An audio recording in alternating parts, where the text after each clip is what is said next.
Before I come to the end of that, there is one other thing. But our vice president here would know him. Mani Saab would know him. And he says the sands are running out. Time is on nobody's side. We need to move on. And we need to move on with Pakistan. I don't know how many people will agree with me, but I've said this umpteen times, and I will continue to say it, that we must move forward with Pakistan.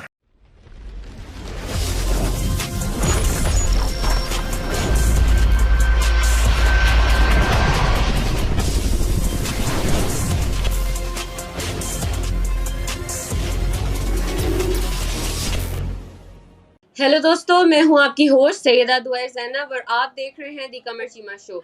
आज के show में हम बात करेंगे former रॉ chief Amarjit Singh Dulat का ये पैगाम कि the sands are running out, time is on nobody's side और हमें पाकिस्तान के साथ बातचीत ज़रूरी तौर पर जारी रखनी चाहिए। दौलत साहब ने अपनी किताब the chief minister and the spy launch के दौरान इस बात पर जोर दिया कि जब बातचीत होती है तो मसाइल खुलकर सामने आते हैं and we need to move on with Pakistan, और गन से कभी अमन नहीं आता। तो इसके बारे में आज हम बात करेंगे। तो जी डॉक्टर कमर चीमा साहब, पहले तो जब डॉक्टर जो दौलत साहब हैं उन्होंने जब वो रॉ चीफ के तौर पर काम 2017 में उन्होंने खुद इकरार किया था कि we refuse to talk, invited Pakistan back into valley, और उस दौरान पाकिस्तान से बातचीत को तस्लीम नहीं किया था। लेकिन अब अपनी किताब के लॉन्च पर उन्होंने वाजे किया कि we must move forward with Pakistan, talk and terror can't go together. तो आपके नज़दीक आपकी क्या राय है इसके नज़दीक? क्योंकि जैसे हम इंडियन ही अगर हम कुछ रिपोर्ट्स की बात करें तो उनके मुताबिक जो है ये दौलत साहब की जो है उन्होंने लिखा है कि habit of peddling lies to sell your books है। तो आपकी इस पर क्या राय है? जी बहुत शुक्रिया। देखिए पहली बात तो ये है कि ये दौलत साहब जो हैं ये इन्होंने ये जो बात की है we should move forward with Pakistan, जारी बात है रॉ चीफ रहना और फिर इस तरह की बातें करना नॉर्मली तो लोग इसको पसंद नहीं करते। लेकिन इससे पहले भी आपको पता है इन्होंने एक किताब लिखी थी स्पाई क्रॉनिकल्स पाकिस्तान के DJSI फॉर्मर असद दुरानी के साथ, और उस पर उन्होंने बहुत सारी बातें वगैरह की और बड़े मशवरे उन दोनों ने दिए। तो पाकिस्तान के DJSI के लिए भी मामलात यहाँ पे मुश्किल हो गए थे, उनकी भी बाय ट्रैवलिंग बंद हो गई थी, बहुत सारे उनके लिए इशू बन गए थे कि आपने इंडिया के जो रॉ चीफ है उनके साथ मिलकर बुक क्यों लिखी है। सो ये जो पुराने लोग हैं भारत में हो या पाकिस्तान में हो, याद रखें इनकी हुकूमतें इनको अब लिफ्ट नहीं कराती, इनकी बात नहीं मानती। अब आपको आज का जो भारत है ना वो नरेंद्र मोदी का भारत है, ठीक है जी। आज का जो भारत है वो नरेंद्र मोदी की सोच के मुताबिक चलता है। जो फलसफा, जो स्कूल ऑफ थॉट, जो पॉलिटिक्स, जो मजहबी सियासत जो वो करना चाहते हैं वैसे चीज़ें चलती हैं। अब आज का जो भारत है वो NSA अजीत डोभाल के दिमाग से चलता है। अजीत डोभाल हैं जो उनको बता रहे हैं कि हमें क्या करना चाहिए, किस तरह मूव ऑन करना चाहिए। सो ये अगर दौलत साहब कहेंगे भी ना तो इनकी कोई बात नहीं है। इवन कि फॉरेन ऑफिस इंडिया की कोई वैल्यू नहीं है। मैं आपको मजे की बात बताऊं, पहले भी मैंने कोट किया है। अभी हाल ही में अजय बिसारिया जो भारत के यहाँ पे हाई कमिश्नर रह के गए हैं, उन्होंने एक बुक लिखी थी आई थिंक एंगर मैनेजमेंट के नाम से। उसमें भी उन्होंने यही बात की कि जी हम जो हाई कमिश्नर इस्लामाबाद में होते हैं इनसे ज़्यादा नहीं पूछा जाता और वहाँ से दिल्ली से फैसले किए जाते हैं, और जयशंकर साहब जो हैं उनसे भी कोई पूछा नहीं जाता। ये नरेंद्र मोदी का फैसला है। मैं आपको अगर ये चीज़ मैंने पहले भी शायद ये बताई होगी at the cost of repeating my self, कि लास्ट टाइम जब ये पता चला था कि भारत और पाकिस्तान के दरमियान डायलॉग हो रहा है, तो आपको पता है कि उसके अंदर जब वो ये बात पता चली थी तो उसमें जयशंकर इन्वॉल्व नहीं थे। उसमें भारत की तरफ से या इन्वॉल्व थे प्राइम मिनिस्टर मोदी, दूसरे नंबर पे वहाँ पे उनके national security adviser Ajit Doval, तीसरे नंबर पे अमित शाह थे, और यहाँ पे पाकिस्तान से जो है DJSI थे, आर्मी चीफ थे, और उस वक़्त के वज़ीर आज़म इमरान खान थे। 3 लोग वहाँ से थे, 3 लोग यहाँ से थे। मेरा ख़्याल है पाकिस्तान के NS भी थे उस वक़्त, मोहिदी यूसुफ और इस तरह करके। तो मुझे ऐसा लगता है कि ये जो सिचुएशन है ना इसको थोड़ा समझने की ज़रूरत है कि ये इनको कोई नहीं पूछता, ना इनको कोई इनके बारे में बात करता है, और AS दौलत साहब के बारे में। और जैसे आपने बात की कि जी वो ये ऐसी बातें कर देते हैं लोग क्योंकि उन्होंने किताबें अपनी बेचनी होती हैं। शायद ये भी होता है, मैं इसको ये नहीं कहूँगा, लेकिन एट दिस एज उम्र के जिस हिस्से में एएस दौलत साहब मौजूद हैं, अब उन्होंने क्या पैसे कमाने हैं और क्या पैसे नहीं कमाने। लेकिन मैंने आपको बताया ना कि इंडिया के अंदर ये जो पुराने लोग हैं वो रियली चाहते हैं कि ताल्लुकात बेहतर हों। लेकिन ये नरेंद्र मोदी का भारत है। नरेंद्र मोदी के भारत के अंदर कोई किसी किस्म की मूव ऑन करने की गुंजाइश मौजूद नहीं है। उनकी अपनी सियासत है, उनके अपने नज़रियात हैं। आप नहीं देखते कि वो एक प्रैक्टिसिंग हिंदू हैं। और अभी फॉर एग्ज़ाम्पल क्या उसे बोलते हैं, अभी पाकिस्तान के आर्मी चीफ के बारे में बात की गई भारत के अंदर जी कि उन्होंने हिंदुओं के बारे में गलत बातें की हैं। उन्होंने हिंदुओं के बारे में जो बात की थी वो वही थी जो 1947 में पाकिस्तान की आज़ादी के वक़्त थी कि भारत के पाक मुसलमान और हिंदू इकट्ठे नहीं रह सकते। मतलब ये एक सवाल था। तो उन्होंने उसको रिपीट किया तो इंडिया के अंदर ये कहा गया जी कि इन्होंने ये क्यों बात कहा है, ये हेटेड है, ये रिलीजियस हेटेड है, ये नफ़रत है, ये है, वो है। अब पाकिस्तानी क्या कहते हैं, पाकिस्तान की गवर्नमेंट अगर सुने उनसे या पाकिस्तान की सिविल सोसाइटी या मीडिया के लोगों से सुने, तो वो कहते हैं जी कि Pakistan is a domestic issue in India. Pakistan Bharat के लिए फॉरेन पॉलिसी इशू नहीं है। पाकिस्तान भारत के लिए फॉरेन पॉलिसी इशू तब आता है, तभी दुनिया में कहीं और इन्होंने एंगेज करना होता है। सो एक तो इस चीज़ को हम्म। भी थोड़ा-सा ज़हन में रखना चाहिए। दूसरा इसमें ये भी है, ज़हन में रखें कि नरेंद्र मोदी भी तो इलेक्शंस के बीच में बहुत सारी ऐसी बातें मुसलमानों के बारे में करते रहे, जिससे वहाँ पे इलेक्शंस के दौरान बहुत सारे लोगों का कहना यह है कि इम्प्रेशन क्रिएट होता था।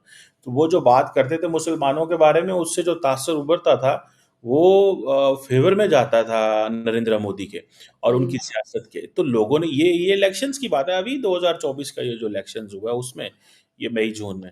सो मुझे ऐसा लगता है कि ये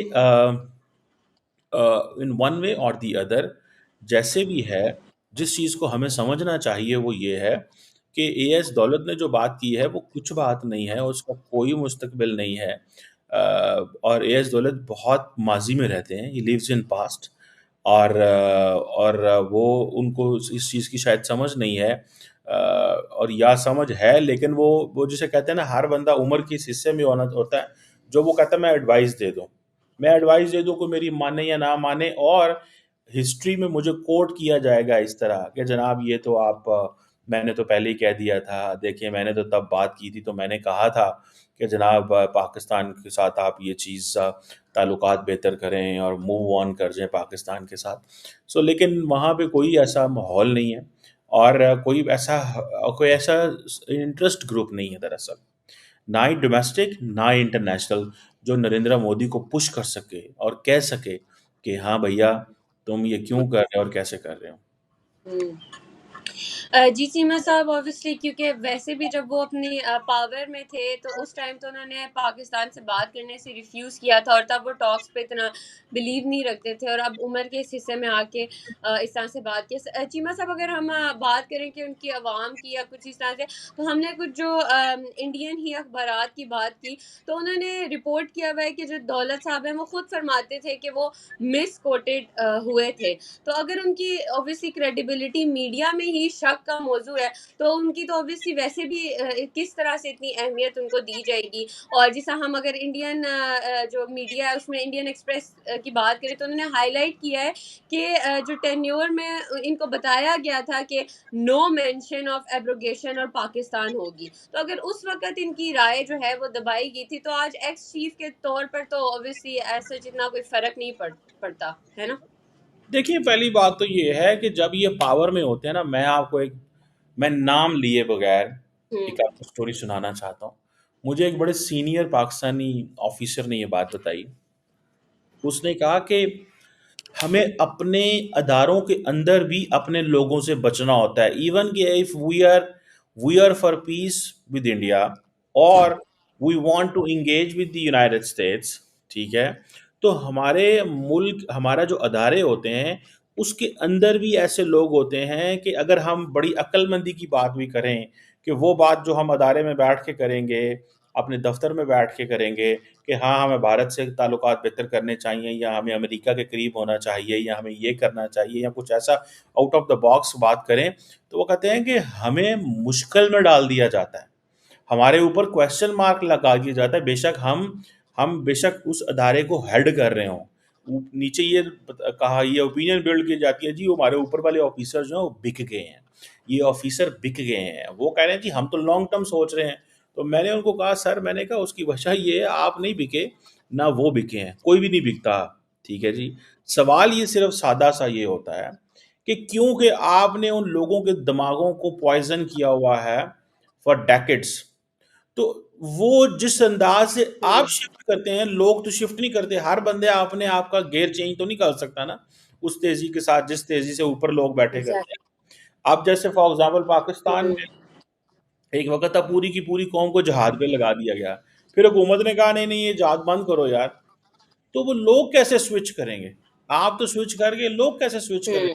लोगों को तो आपने ओवर द डेकेड्स, लोगों को तो आपने उस इकोसिस्टम में छोड़ दिया, उस माहौल और इस एनवायरनमेंट में छोड़ दिया कि वो मुजाहिदीन भी बनेंगे, सिंपथाइजर भी बनेंगे, वो इस तरह का लिटरेचर भी पढ़ेंगे, वो ऐसी सोसाइटी में रहेंगे, वो ऐसे इकोसिस्टम में रहेंगे, वो ऐसे दोस्त बनाएंगे, वो उस इकोनॉमी का हिस्सा बनेंगे। और जब आप समझते हैं कि नहीं अब ग्लोबली पॉलिसी चेंज होगी और हमें भी पॉलिसी चेंज करनी चाहिए, तो फिर आप पॉलिसी जब चेंज करते हैं तो लोग कहते हैं ये बिक गए हैं। लेकिन ना आप बिके होते हैं ना। तो पॉइंट इज कि आपको ये सारे का सारा ये जो प्रोसेस है, इट टेक्स टाइम, ये कोई इतना आसान चीज नहीं है। जी। और जी बोले। चीमा साहब, इनकी स्टेटमेंट पे एक नेशनल हेराल्ड ने लिखा है कि जो spies are useless if they do not engage with the enemy. तो आपकी इस पे क्या राय है? देखिए obviously A S Dulat is not a spy at the moment. One thing, A S Dulat की सिर्फ ये वैल्यू हो सकती है कि उनको इंडियन गवर्नमेंट ट्रैक 2 के लिए इस्तेमाल करेगी। कोई ट्रैक 2 अगर पाकिस्तान और भारत के बीच हो रहा है, वो दुनिया के, वो थाईलैंड में होता है, वो ओमान में होता है, या वो कहीं और होता है, या किसी और ऐसे हांगकांग में तो नहीं होगा। तो कभी ऐसी जगह पे होता है ट्रैक 2, तो वहां पे जाके जो वो बात करते हैं उनको सिर्फ इंगेज किया जा सकता है, और तो कुछ भी नहीं। तो वो, और ये फैसला उन्होंने करना था उस वक्त। ठीक है। तो ये आप, अगर मैं मजे की बात बताऊं, अगर आप पाकिस्तान के किसी पुराने स्पाई चीफ के पास भी जाए ना, या पाकिस्तान के किसी पुराने आर्मी चीफ के पास जाएं, या पुराने वजीर आजम के पास जाएं, या डिफेंस मिनिस्टर, या इंटीरियर, या जिन लोगों का इस फील्ड से ताल्लुक हो, अगर आप उनके पास भी जाएंगे तो वो भी आपको इसी तरह की बातें बताएंगे। So once you are in power you have different circumstances, but once you are out of the power you have different circumstances. So मुझे ये लगता है कि ये डिफरेंट किस्म की चीजें हैं। सो इट ओनली ओनली वक्त बताएगा, और ऐसी को बात। जी। जी, चीमा साहब, आपने कहा कि ऑब्वियसली इनकी जो इस तरह है, जो मोदी साहब की ऑब्वियसली गवर्नमेंट है, वो जो है मूव फॉरवर्ड नहीं करना चाहते, सब कुछ पब्लिक जो है इससे थोड़ा डिफरेंट सोचती है। लेकिन हमने देखा कि इनकी जो इनकी पॉजिटिव स्टेटमेंट है, जो भी उनकी इस राय पर सोशल मीडिया पर जो है वो सख्त तनकीद हुई। कुछ ने, लाइक हमने देखा इवन कुछ रिपोर्ट्स के मुताबिक रिपब्लिक वर्ल्ड में भी लोगों ने सोशल मीडिया पर इनको कहा कि para drop him in Pakistan, और रिजेक्ट किया इनके ना मतलब स्टांस को। और द ट्रिब्यून के मुताबिक भी इनकी किताब में जो फारूक अब्दुल्ला के बारे में चीट स्टंट और इनएक्यूरेसीज के वर्ड्स इस्तेमाल हुए सोशल मीडिया पे। तो ये जो पब्लिक का रिएक्शन आया है, इसके बारे में आप क्या कहते हैं? देखिए ये जो पब्लिक का रिएक्शन है ना, ये वो पॉलिटिकल क्लास ने इकोसिस्टम क्रिएट किया हुआ है। हम्म। आज अगर भारत की लीडरशिप फैसला करे ना कि हमने पाकिस्तान से बात करनी है, तो वो नहीं कर सकेंगे। उसकी वजह क्या है? उसकी वजह ये है कि 2014 से लेके 2025 तक जो वहां पे ओपिनियन बिल्ड की गई है पाकिस्तान के बारे में, वो क्या है? अगर आप सिर्फ मोटे मोटे 5 7 10 पॉइंट लेना शुरू कर दें, वो कहते हैं जी पाकिस्तान जो है ना वो दहशतगर्दी स्पॉन्सर करता है। ये आप ये देखें, ये वो बात है। वो कहते हैं जी जो बलोचिस्तान में हो रहा है ना, ये इसलिए हो रहा है क्योंकि आपने कश्मीर में किया था।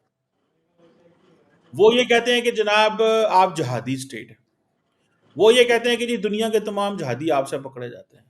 वो ये कहते हैं जी आप दुनिया में टेरर फाइनेंस करते हैं, टेरर को सपोर्ट करते हैं, आप ये करते हैं। अब उन्होंने क्या किया है कि उन्होंने पूरी की पूरी जो इकोसिस्टम क्रिएट किया है, सोसाइटियल इकोसिस्टम जो क्रिएट किया है, वो किया ही इस तरह है। तो मुझे सिर्फ इतना बता दें कि अगर भारत के अंदर, अच्छा सिर्फ भारत के मीडिया को देख लें, भारत का मीडिया पाकिस्तान के बारे में क्या बात करता है? कोई भी। जो सबसे अच्छा इंग्लिश मीडिया है ना, जो बहुत जिसको कहेंगे बड़ी बैलेंस बात करेगा, वो भी पाकिस्तान को गाली दे रहा होता ट्रू। है। And same is in Pakistan. Yes. Pakistan में भी ऐसा ही है ना कि जो सबसे अच्छा भी मीडिया है ना, वो भी गाली दे रहा होता है। यस। मुझे ये बताएं कि जब दोनों साइड में ये इन्वेस्टमेंट है, पाकिस्तान में भी और इंडिया के अंदर भी, तो आप क्या समझते हैं कि जब भारत की हुकूमत फैसला करती है नरेंद्र मोदी की, और ये कहती है कि हाँ हमें ताल्लुकात बेहतर करने हैं, तो क्या वो उसको कर सकेंगे वो चीज़ें? मैं आपको छोटी सी मिसाल देता हूँ। सुषमा स्वराज साहबा उस वक्त भारत की मिनिस्टर फॉर एक्सटर्नल अफेयर हुआ करती थी, और उस वक्त अभी इतना ज़्यादा मीडिया पे शोर नहीं था। तो उस वक्त पाकिस्तान और भारत का 2003 का जो सीज फायर एग्रीमेंट है वो भी फॉर्मलाइज नहीं हुआ हुआ था। तो उन्होंने क्या किया कि वो पाकिस्तान आ रही थी किसी कॉन्फ्रेंस पे या समथिंग एनीथिंग। तो उन्होंने क्या किया कि उन्होंने, क्योंकि इंडियन मीडिया को आहिस्ता आहिस्ता चीज़ें उस वक्त फीड करनी शुरू हो गई थी, तो एलओसी पे क्या हुआ कि इंडियन फौजी जो है वो कुछ उनकी जानें चली गई।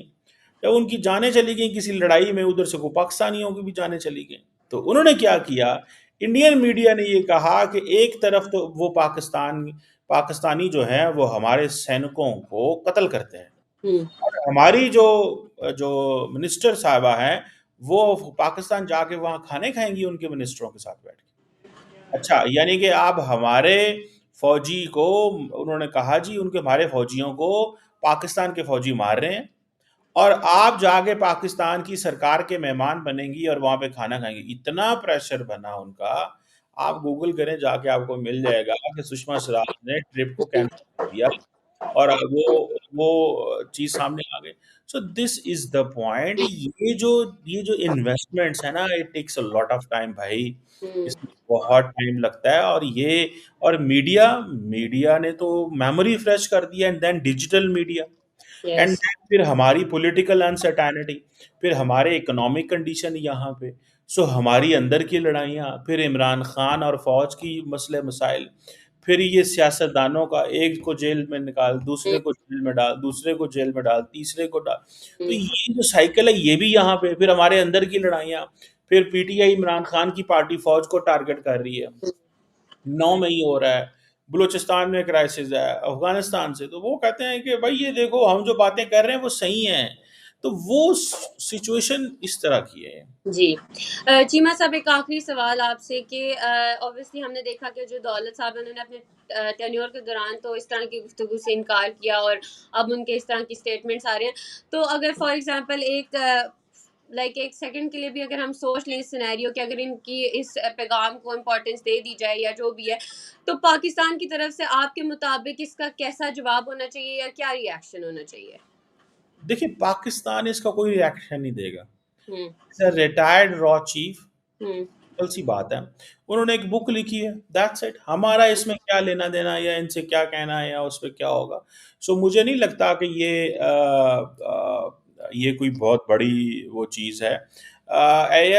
एयस दौलत बिकॉज इंडिया के लिए बड़ा नाम है, तो जारी बात है, और फिर मीडिया अहमियत देता है इनको, यस। क्यों, तो इसलिए वो इम्पोर्टेंट चीज़ है। अदरवाइज जो है ना, मुझे नहीं लगता कि कोई बहुत बड़ी डेवलपमेंट है। और हम्म। दूसरी बात यह है कि how close he is with the prime minister Modi. Hmm. Modi साहब के कितना करीब है, वो एनएस दोवल के कितना करीब है। सो एस दौलत is like, you know, old guy, respected, honoured, पढ़ा लिखा बंदा है, किताबें लिखने का शौक है, ठीक है, रिसोर्सेज हैं, और हुकूमत पे क्रिटिकल रहते हैं। मुझे याद है कि जब ये पन्नू केस अमेरिका में हुआ था, उस वक्त भी इन्होंने जो इंटरव्यू दिए थे, आई थिंक किसको दिए थे, दीवार को दिए थे, तो हम्म। उसमें भी इन्होंने हुकूमत पे तनकीद की थी कि भाई तुम लोग, तुम्हारा जो इंटेलिजेंस सेटअप है वो ठीक हम्म। नहीं था, या इस तरह था, उस तरह था। तो ये उस तरह की चीज़ें करते रहते हैं ये, सो इट्स जी चीमा साहब, एक आखिरी सवाल आपसे करना चाहूँगी जो बीबीसी की रिपोर्ट के मुताबिक है कि बीबीसी की रिपोर्ट के मुताबिक कि जो अफ़गानिस्तान में जो काफ़ी असला रह गया है वो अब मतलब यूएस के विड्रॉल के बाद वो अब अल-कायदा यूज़ कर रही है। तो आपका इस पर क्या कहना है? देखिए, ये एक बड़ी इंपॉर्टेंट बात है। इस सिलसिले में अमेरिकी सदर डोनाल्ड ट्रंप जो हैं, वो भी कह चुके हैं कि बहुत सारा अमेरिका का जो स्मॉल आर्म्स हैं और बड़े आर्म्स भी जो पर्टिकुलरली स्मॉल आर्म्स जो हैं, वो अफ़गानिस्तान में रह गए हैं। अमेरिका के जो डिपार्टमेंट ऑफ डिफेंस के मुताबिक कोई 8 अरब डॉलर 7 अरब डॉलर का असला वहाँ रह गया है। हम्म, डोनाल्ड ट्रंप कहते हैं पूरी की पूरी मिलिट्री बेस और वो सारा कुछ करें तो 70-75 अरब डॉलर है। yes, और अब सिचुएशन ये है कि अब वॉशिंगटन पोस्ट, बीबीसी, ये सारे के सारे जो हैं, ये लिख रहे हैं इस हम्म, बात के ऊपर, इस टॉपिक के ऊपर कि भाई साहब ये आपने क्या किया है, ये किस तरह चीजें आप चला रहे हैं, हम्म, आप किस तरह चीजें कर रहे हैं कि एक तरफ ये स्मॉल आर्म्स जो हैं वो अलकायदा के हाथ में चले गए हैं, अलकायदा वो और टीटीपी के हाथ में चले गए हैं, वो पाकिस्तान पे हमले हाय रोज करते रहते हैं।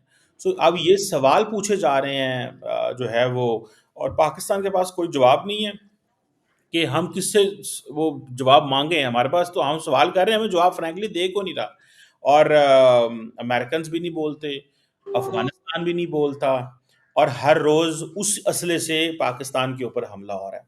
हम्म, असल में लड़ाई किससे थी? लड़ाई थी अलकायदा से। तो हम्म, अगर वो असला अलकायदा के हाथ में चले जाना है, तो फिर what is the use of all that struggle?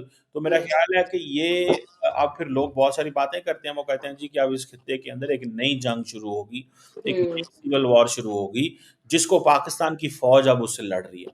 क्योंकि ये फौज अगर इन लोगों से नहीं लड़ती, मिसाल के तौर पे, ठीक है, तो ये इनके पास तो बड़ा जबरदस्त किस्म का असला है, अमेरिकन वेपन है, नाइट गॉगल्स हैं, पता नहीं क्या क्या है इनके पास। Hmm, I think this is a very serious challenge for Pakistan. और अब जारी बात है, सारी दुनिया का मीडिया इसके ऊपर बात कर रहा है। बीबीसी की इन्वेस्टिगेटिव रिपोर्ट है, इससे पहले वॉशिंगटन पोस्ट की भी ये रिपोर्ट आ चुकी हुई है। So it means western media is really looking into this. Yes. बहुत शुक्रिया सीमा साहब। तो दोस्तों आज हमने बात की फॉर्मर रॉ चीफ दौलत साहब का जो पैगाम था कि we should move forward with Pakistan, उसके बारे में आज हमने बात की कि ऑब्वियसली जो गवर्नमेंट है वो मोदी की गवर्नमेंट है, और जो फॉर्मर रॉ चीफ हैं वो अब एक रिटायर्ड चीफ हैं और वो एक्स चीफ हैं, उनकी उस तरह से इतनी इम्पोर्टेंस नहीं दी जाएगी बात को जितनी मोदी साहब की गवर्नमेंट या मोदी साहब की तरफ से कोई स्टेटमेंट को इम्पोर्टेंस मिलेगी। फिर हमने बीबीसी की रिपोर्ट की बात की कि जो वेपन्स हैं वो अलकायदा की तरफ से यूज़ हो रही है, अगर वो उनकी तरफ से यूज़ हो रही है तो ये वाकई एक सिविल वॉर नहीं छिड़ने की इम्कनात हैं। फिर मिलेंगे एक नए टॉपिक के साथ नए एपिसोड में। Take care.